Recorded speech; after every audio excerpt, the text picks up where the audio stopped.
भाई UP police में mock test का कितना रोल होता है? मॉक टेस्ट का तो हर किसी कॉम्पिटिटिव एग्ज़ाम में बहुत ज़्यादा रोल रहता है, क्योंकि आप मॉक टेस्ट से ही जान पाते हो कि हम जो एग्ज़ाम देने वाले हैं उसमें आ क्या रहा है। एक मॉक टेस्ट और एक प्रीवियस ईयर पेपर, ये दो ऐसे हैं जो जिनको भी बिना आप लगाए तो मुझे लगता है कि एग्ज़ाम में कोई नहीं बैठता होगा।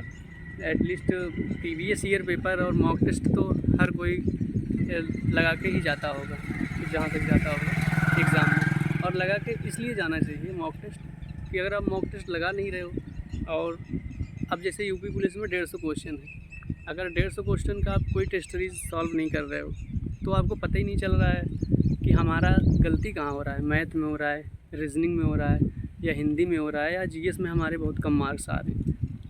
तो मॉक टेस्ट जब आप लगाओगे और उसके बाद जब आप प्रॉपर एनालिसिस करोगे उसमें कि मेरे कितने सेक्शन वाइज कि मेरे हिंदी में कितने सही हो रहे हैं, रीजनिंग में कितने सही हो रहे हैं, मैथ में कितने सही हो रहे हैं, जीएस में कितने सही हो रहे हैं, और फिर उसी हिसाब से आप इम्प्रूव करोगे कि मेरे चलो ठीक है, मैं मानता हूँ कि चलो हिंदी में मेरे 30 आ रहे हैं, तो जैसे हिंदी में इम्प्रूव करने का चांस ज़्यादा रहता है नंबर, आप वहाँ गेन कर सकते हो कि भाई चलो 37-38 क्वेश्चन में मैं 35 कर जाऊँगा।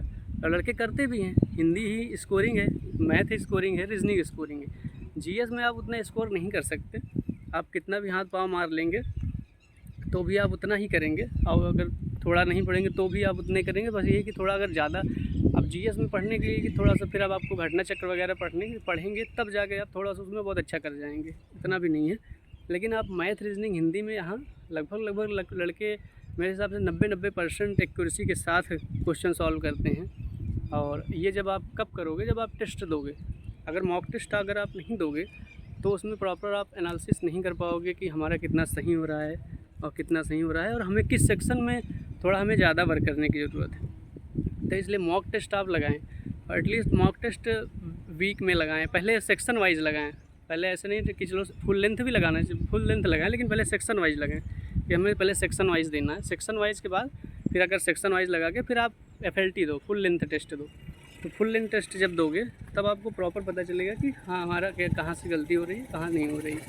तो ऐसे पहले सेक्शन वाइज दोगे तो उसमें आप नंबर इम्प्रूव करोगे, चलो मेरा सेक्शन वाइज में इतना कम आ रहा है, तो आप सेक्शन वाइज वाले जब इम्प्रूव करने के बाद फिर आप फुल लेंथ देते रहो।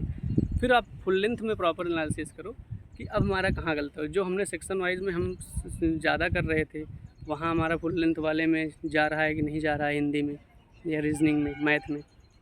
तो इस तरह से फुल लेंथ टेस्ट दे करके आप अपने आप को जज कर पाओगे कि हाँ हमें अभी कितना और मेहनत करनी है, कितने नहीं करनी। और उसके साथ आप क्या सप्लीमेंट करोगे, प्रीवियस ईयर पेपर को आप ये समझ लो कि बिल्कुल जैसे कहते हैं घोर के पी जाओ। तो आपको एक